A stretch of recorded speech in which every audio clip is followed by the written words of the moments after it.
اس کے علاوہ اب مزید جو ہے دیکھتے ہیں کہ صورتحال آج دوپہر تک مزید کلیئر ہوگی جناب کہ وہاں پہ حالات ایکچولی مزید ہیں کیا.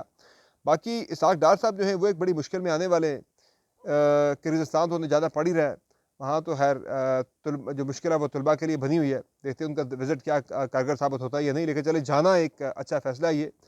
خیر وہ بھی وہ خود انہوں نے فیصلہ نہیں کیا, ہمارے وزیر خارجہ نے, وزیر اعظم نے کہا تو انہیں خیال ہے میں نے وہاں پہ جانا ہے.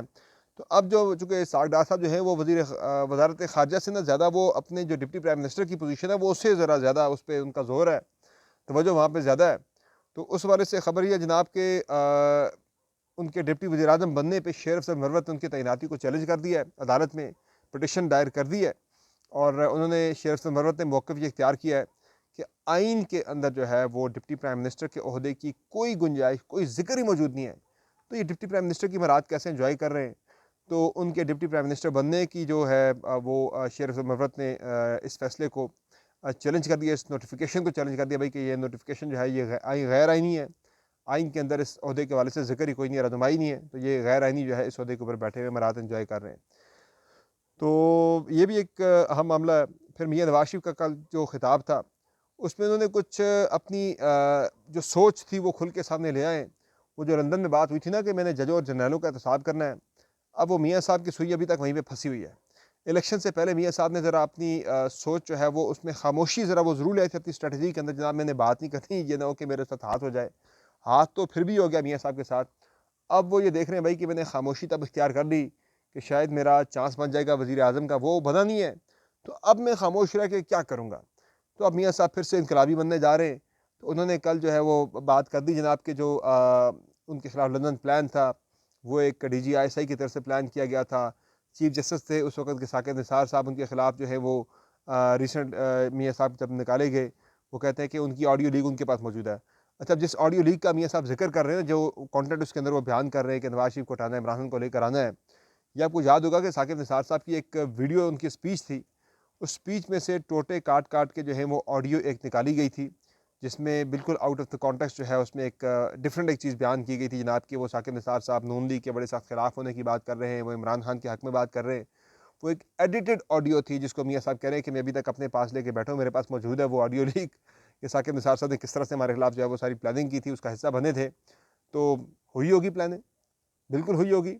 ثاقب نثار صاحب نے بالکل رول پلے کیا ہوگا. لیکن جس آڈیو لیک کا میاں صاحب ریفر کر رہے ہیں, حوالہ دے رہے ہیں, وہ آڈیو لیک جاری ہے. تو وہ فیک آڈیو لیک کے اوپر میاں صاحب بیٹھے ہوئے اپنا پورا نیا سیاسی بیانیہ اس کے اوپر ترتیب دے رہے ہیں. تو یہ میاں صاحب جو ہے پھر وہ سڑکیں بنا دینا, میں نے عمران خان کے پاس میں گیا تھی مالداری کے لیے, تو انہوں نے کہا جی وہ ہماری سڑک خراب ہے, میں نے سڑک بنوا دی بنی گالا کی. پھر انہوں نے میری پیٹھ میں چھرا گھونپا, یعنی کہ احسان کیا جتا رہے نام کہ چونکہ میں نے عمران خان کے کہنے پہ میں نے ان کے گھر کی سڑک بنا دی تھی تو اس بندے نے میرا لحاظ نہیں کیا جناب, تو اس نے میری پیٹھ پہ چھرا گھونپ دیا. اچھا, عرفان صدیقی صاحب کا ایک پرانا کوئی 2018 کا ایک ان کا انٹرویو جو ہے وہ سامنے آیا ہے, ندیم ملک صاحب کے پروگرام کے اندر وہ موجود ہیں. تو وہ یہ اس میں عرفان صدیقی صاحب یہ بتا رہے ہیں جناب کہ جو سڑک ہے وہ میاں صاحب نے خود بنائی ہے سی ڈی اے کے ذریعے, اس میں خان صاحب جو ہے ان کی ریکویسٹ پہ یہ سڑک نہیں بنائی گئی. اور خان صاحب نے یعنی کہ میاں صاحب تو یہ بھی کہہ رہے ہیں جناب کہ عمران خان نے اس وقت 35 فنکشنوں کی بات پہ معذرت کر لی تھی بھائی کہ یہ بات میں نے غلط کی, ایسا کچھ بھی نہیں ہے, تو ہم مل کر آگے بڑھتے ہیں, مل کر آگے چلتے ہیں. تو وہ ڈینائل آ گیا بھائی کہ ہم نے تو ایسی کوئی بات نہیں کی تھی اس وقت جناب پی ٹی آئی کی طرف سے کہ خان صاحب نے تو ایسی کوئی بات نہیں کی. تو ہم عرفان صدیقی صاحب کا جو بیان ہے کہ بھائی خان صاحب نے اس وقت ریکویسٹ نہیں کی تھی, سڑک میاں صاحب نے خود بنوائی تھی, تو وہ بھی وہ ڈینائی کر رہا ہے میاں صاحب کے اس موقف کو. تو باقی اب میری جو اپنی ذاتی اسیسمنٹ ہے وہ یہ ہے کہ آج چونکہ کل جو ہوا تھا وہ مسلم لیگ نون کی سینٹرل ورکنگ کمیٹی کا اجلاس تھا جس میں انہیں پروپوز کیا گیا جناب امین کا ان کے ایک الیکشن شیڈیول آ گیا پارٹی کا, اور اب جو ہے 28 کو مسلم لیگ نون کا ہونا ہے جنرل مجلس عاملہ جو ہے اس کا اجلاس ہونا ہے جنرل کونسل کا, اس میں میاں نواز شریف کا انتخاب عمل میں لایا جائے گا. تو ہفتے پہلے سی ڈبلیو سی اس لیے بلائی گئی تھی جناب کہ وہ پروسیجر جو ہے وہ الیکشن کمیشن کے اندر, چونکہ پی ٹی آئی کا انٹرا پارٹی الیکشن چیلنج ہوا ہے, اب انہیں مزید رگڑا لگانا بھی ابھی مقصود ہے. تو نون لیگ جو ہے اس کے انٹرا پارٹی الیکشن کے اندر کوئی بھی کہیں پہ کوئی بھی قباحت نہ رہ جائے, کوئی کمی کوتاہی نہ رہ جائے, جس سے کل تحریک صاحب جا کے عدالت کے اندر بولے بھائی آپ نے نون لیگ کو فیور کیا ہے, ہمیں آپ نہیں کرے, تو وہ نون لیگ کا پلان ہے پوری ہم نے ڈیو جو ہے پروسیس ہے اسے ہم نے فالو کرنا ہے. تو ہفتہ پہلے شیڈیول وغیرہ آ گئے بھائی, شیڈیول آ گیا ہے مسلم لیگ نون کا الیکشن کا, وہ ہفتے بعد جا کے یعنی کہ آج سے بلکہ 10 دن بعد جا کے 28 تاریخ کو جا کے یہ اگلا اجلاس ہوگا مجلس عاملہ کا, جہاں میاں نواز شریف کا انتخاب عمل میں لایا جائے گا. تو اب میاں صاحب جو ہیں وہ مجھے یہ لگتا ہے کہ آج کے اجلاس میں تو انہوں نے ذرا وہ گلے شکوے عمران خان پہ اٹیک کرنا، اسٹیبلشمنٹ پہ اٹیک کرنا، جوڈیشری پہ کو جو ہے وہ ذرا اٹیک پہ لے کے آنا، نشانے پہ رکھنا، انہوں نے اپنے اندر کی بھڑاس نکال لی ہے۔ مجھے یہ لگتا ہے کہ اگلا خطاب جو میاں نواز شریف کا ہونا ہے 28 تاریخ کو، وہ ذرا ریکنسلیٹری ہوگا۔ اس میں بولیں گے جی میں نون لیگ کا پریزیڈنٹ بن گیا ہوں، جو حکمران جماعت ہے پنجاب اور سینٹر کی، تو اب میں ملک میں استحکام لانے کے لیے میں عمران خان کو دعوت دیتا ہوں کہ جناب آئیں مذاکرات کرتے ہیں، بات چیت کرتے ہیں۔ تو اگلی جو سپیچ ہوگی میاں نواز شریف کی، آج انہوں نے ایک وہ نا اپنی وہ جو غصہ تھا، وہ اینگر تھا، وہ سارا دکھا کے بھائی کہ میرے دل میں یہ ہے۔ اب اگلی میں وہ بولے گے جناب کہ میں نے تو دیکھیں جی میرے دل میں اتنا کچھ ہونے کے باوجود، اتنا غصہ ہونے کے باوجود میرے ساتھ انہوں نے کیا کیا نہیں کیا،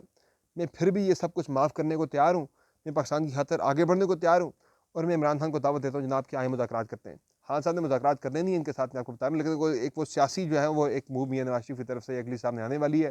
28 تاریخ کے اجلاس میں، جب وہ صدر منتخب ہو جائیں گے مسلم لیگ نون کے۔ وہ آج کی کل والی سپیچ سے بالکل مختلف ایک سپیچ ہوگی، بڑی ریکنسلیٹری قسم کی ہوگی جناب۔ تو باقی اس کے علاوہ جناب جو خبر ہے میاں نواز شریف کے علاوہ، وہ جہانگیر ترین کی ہے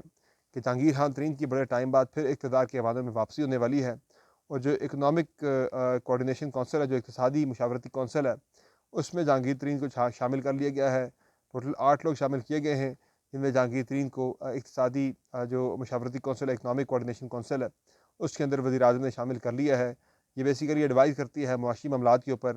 اب جو پرائیویٹائزیشن کا معاملہ ہے، IMF لون کا معاملہ ہے، باقی ٹیکسز کا معاملہ ہے، یہ ساری چیزیں جو ہیں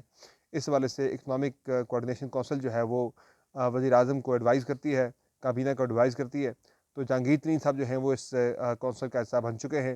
تو اب ان کی واپسی جو ہے وہ towards the into the power corridors وہ اب شروع ہو چکی ہے جہانگیر خان ترین کی۔ لگتا یہ تھا جناب کہ استحکام پاکستان پارٹی کی سربراہی چھوڑنے کے بعد جو ان کے ساتھ ہوا ہے، وہ چھوڑنے کے بعد وہ سیاست اور سیاسی معاملات سے بالکل الگ ہو جائیں گے، حکومتی معاملات سے بھی، لیکن اب انہیں ایک پوزیشن آفر ہوئی اور انہوں نے ایکسیپٹ بھی کر لی ہے، اور اب وہ اکنامک کوارڈینیشن کونسل کے ممبر بن چکے ہیں۔ باقی اس کے علاوہ ملتان میں آج الیکشن ہے جناب، ضمنی الیکشن ہے، NA 149 بنتا ہے غالباً، جو جہاں سے PTI کے وکیل رہنما جیتے تھے، اور آج پیپلز پارٹی کے وہاں سے یوسف رضا گیلانی کامیاب ہوئے تھے، اور اب یہاں سے یوسف رضا گیلانی نے اپنے بیٹے قاسم گیلانی کو ٹکٹ دیا ہے۔ اس سے پہلے یوسف رضا گیلانی کے 2 بیٹے جو ہیں وہ MNAs ہیں۔ یوسف رضا گیلانی صاحب خود جو ہیں وہ چیئرمین سینٹ بن چکے ہیں، ان کے بڑے بیٹے عبدالقادر گیلانی بھی MNA ہیں ملتان سے، ان کے جو نمبر 2 ہیں ان کے بعد علی موسیٰ گیلانی وہ بھی MNA ہیں۔ اب قاسم گیلانی جو ہیں وہ MNA کا الیکشن لڑ رہے ہیں اس حلقے سے، اور جو اس حلقے میں یعنی کہ ملتان سے ہی جو چوتھے بیٹے یوسف رضا گیلانی صاحب کے نام علی ادر گیلانی، وہ آلریڈی پنجاب اسمبلی کے ممبر ہیں، تو گھر کا کوئی بندہ رہ نہیں گیا اس کے بعد جو اسمبلی کا ممبر نہ ہو بیٹوں میں سے، یعنی جو مرد ہیں گھر کے ان میں سے۔ تو آج قاسم گیلانی جو ہیں وہ الیکشن لڑ رہے ہیں پاکستان تحریک انصاف کے تیمور ملک کے خلاف۔ تو دیکھتے ہیں کیا ہوگا۔ بڑا ٹف الیکشن لڑا تھا تیمور ملک نے یوسف رضا گیلانی کو، اور فارم 45 کے مطابق تیمور ملک نے یوسف رضا گیلانی کو شکست بھی دے دی تھی، لیکن 47 کے مطابق جو ہے تیمور ملک کو فاتح قرار دیا گیا، جو ہے وہ اس میں لوزر قرار دیا گیا۔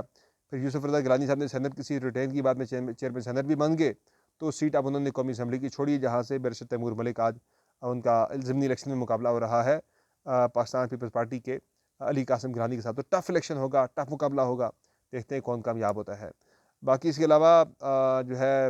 بجٹ میں تنخواہوں کے والے سے خبر یہ ہے جناب کہ اب 15% تک اضافے کی تجویز زیر غور ہے، 12 سے 15% سرکاری ملازمین کی پینشن اور ان کی تنخواہوں کے حوالے سے۔ باقی سوشل میڈیا پہ خبر چل رہی ہے، ان ویریفائڈ ہے، اطلاعات کچھ اس طرح کے اسلام آباد میں گرم ہے کہ جی عمران خان صاحب کے خلاف ایک اور کیس آ رہا ہے، آرمی چیف کو جو ہے وہ دھمکانے کے حوالے سے، آرمی چیف کو جو ہے وہ لائف تھریٹ دیے جانے کے حوالے سے۔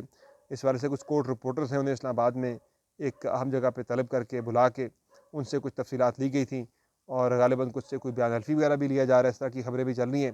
یہ ان ویریفائڈ خبر ہے کہ اس میں آیا اس سے واقعتاً ہے یا نہیں ہے، تو ابھی تک کسی نے تصدیق تو اس کی نہیں کی آفیشیلی جناب کہ انہیں بلا کے ایسا کوئی انہیں کہا گیا جناب کہ آپ نے کوئی گواہی دینی عمران خان کے خلاف کہ انہوں نے اڈیالہ جیل سے بیٹھ کے army chief general Asim Munir کو جو ہے وہ کوئی لائف تھریٹ وغیرہ دی ہے۔ تو یہ ایک اور کیس آ رہا ہے۔ باقی توشہ خانہ جو ہے وہ تو آپ کو پتہ ہے کہ 4 بن چکا ہے، اور اس میں بھی اب جو ہے وہ ریفرنس وغیرہ دائر کرنے کی تیاریاں جو ہیں وہ ہو رہی ہیں خان صاحب کے خلاف۔ تو یہ آج کی جناب امپورٹنٹ ڈیولپمنٹس ہیں، انشاءاللہ اگلی ویڈیو میں پھر آپ کی خدمت میں حاضر ہوں گے۔ تب تک کے لیے دیجیے اجازت، اپنا بہت خیال رکھیے گا، اللہ کے بعد۔